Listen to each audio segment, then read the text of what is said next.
They didn't just walk out and say it's good for you. They actually hired Edward Bernays, Sigmund Freud's nephew, to sell Americans on how good it was to have silicon fluoride in the water. Edward Bernays was the one that created how to control the population through media and through advertising. Edward Bernays, also known as the father of spin, pioneered the idea of crowd psychology. In 1928, he wrote a book called Propaganda, in which he wrote, "If we understand the mechanism and motives of the group mind, is it not possible to control and regiment the masses according to our will without their knowing it?" He called it the engineering of consent. Bernays introduced the corporate giants to crowd psychology methods and polished techniques to manipulate society. He convinced the population to buy on impulse things they didn't even need. In his writings, he concluded that individuals were controlled by 4 basic motivations: self-preservation, aggression, security, and sex. Bernays' belief was that by appealing to any of these 4 motives, it was possible to manipulate the majority of the population into doing almost anything. You could brainwash them into smoking cigarettes, starting war, electing politicians, you name it. And given the proven effectiveness of these techniques, it was no coincidence that the Aluminum Company of America asked Bernays to head the campaign for the fluoridation of the United States water supply. People like Bernays, were masters of social engineering. His entire thesis, if you will, is that you don't talk to the public in a rational, scientific way. Instead, you appeal to their emotions and you invoke their fears. He was key in getting women to start smoking.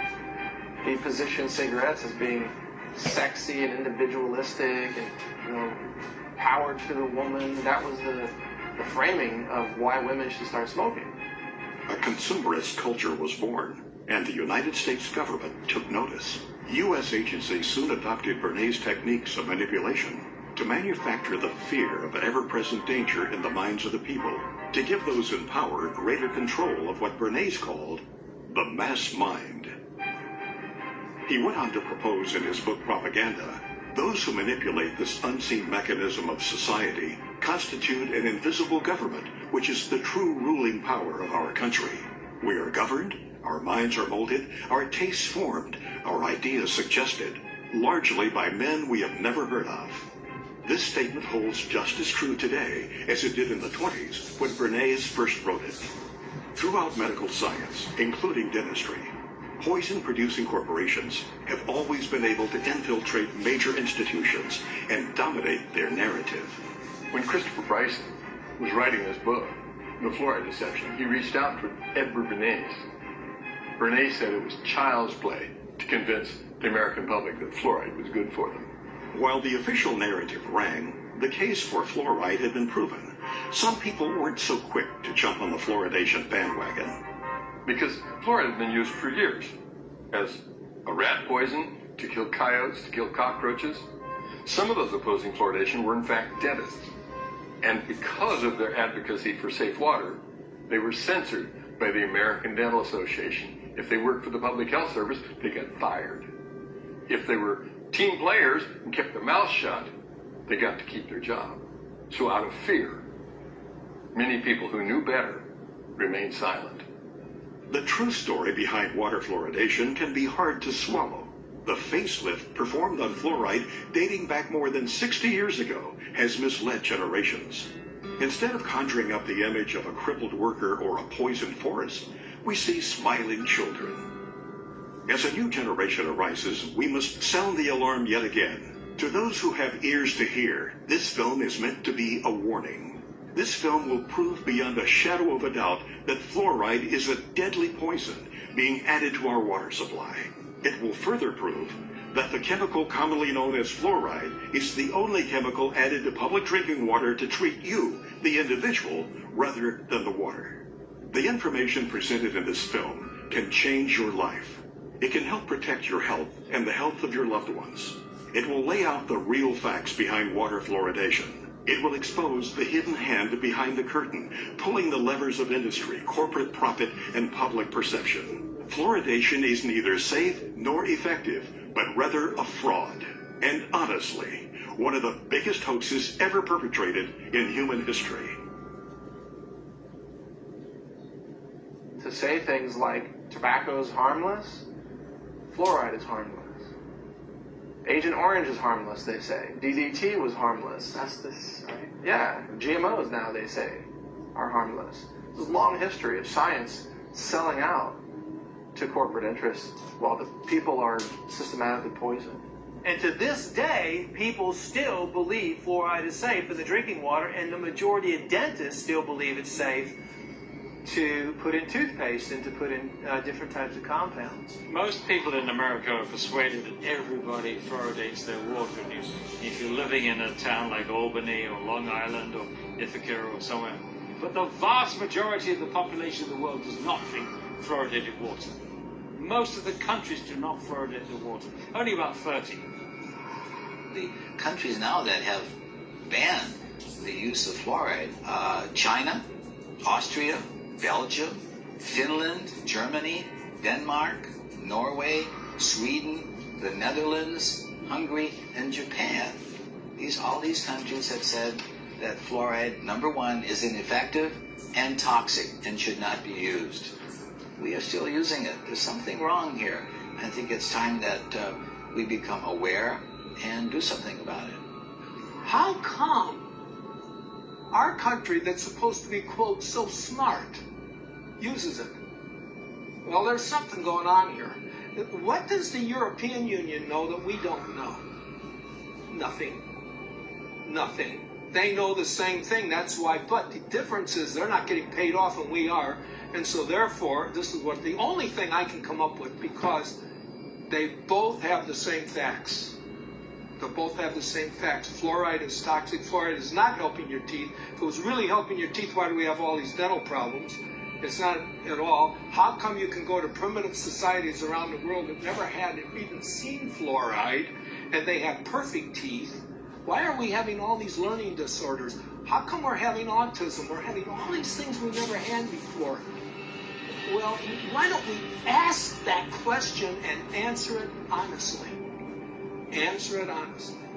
98% of Europe does not fluoridate. Only 8 countries in the world have more than 50% of their population drinking water.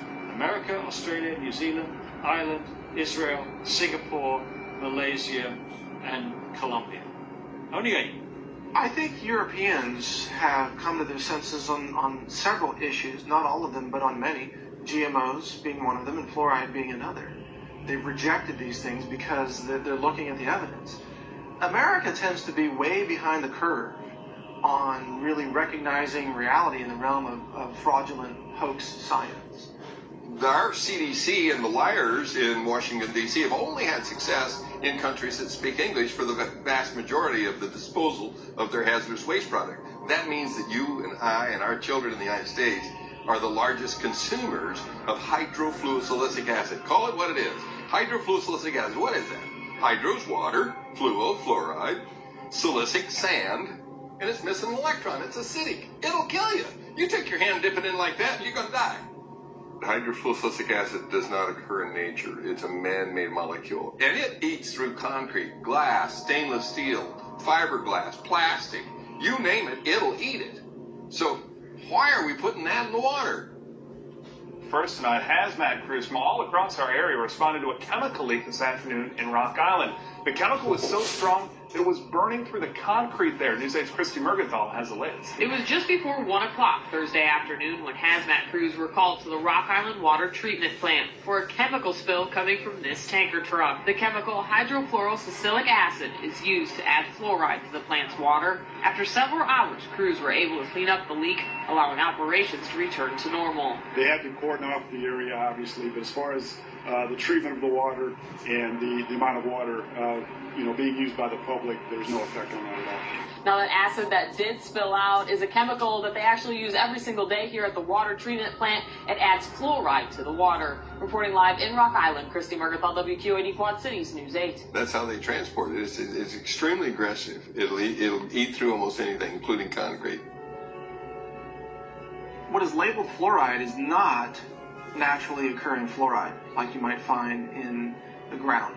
It's actually a collection. It can be over 100 different chemicals, including some radioactive chemicals, including many cancer-causing chemicals, including heavy metals, neurologically damaging elements that are called fluoride. And then this is dumped into the water supply, and the cities have doctors and dentists convinced that this is somehow good for your teeth.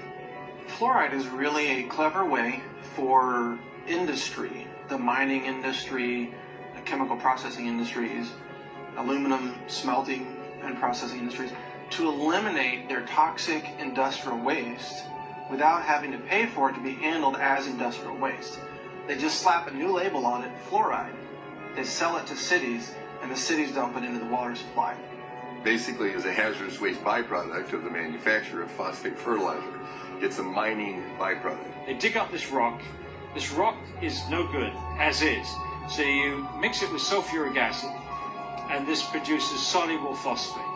And that's what becomes the fertilizer. It's a byproduct that they can't do anything with. It's a poison. So they sell it and make fluoride out of it. It was a fraud. It was a scam from the get-go. It is a means of getting rid of fluoride. You allow industry to use your water supply to dispose of their hazardous waste. It's a disposal mechanism. It's an a major industrial waste pollutant. They were trying to dump it into the rivers that were going out into the ocean in Florida, and boy, they stopped that. They said, you're polluting, you're killing the fish, and which they were. For 100 years, they decimated the local vegetation, crippled the cattle, damaged the citrus groves in Florida. It was costing them a fortune to handle this as a very serious industrial waste.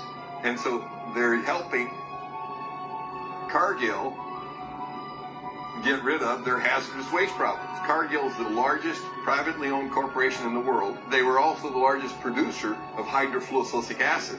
Cargill at one time had like 90% of the market. When the hurricanes went through Florida, they knocked out the holding pond, so there was a shortage of hydrofluorosilicic acid.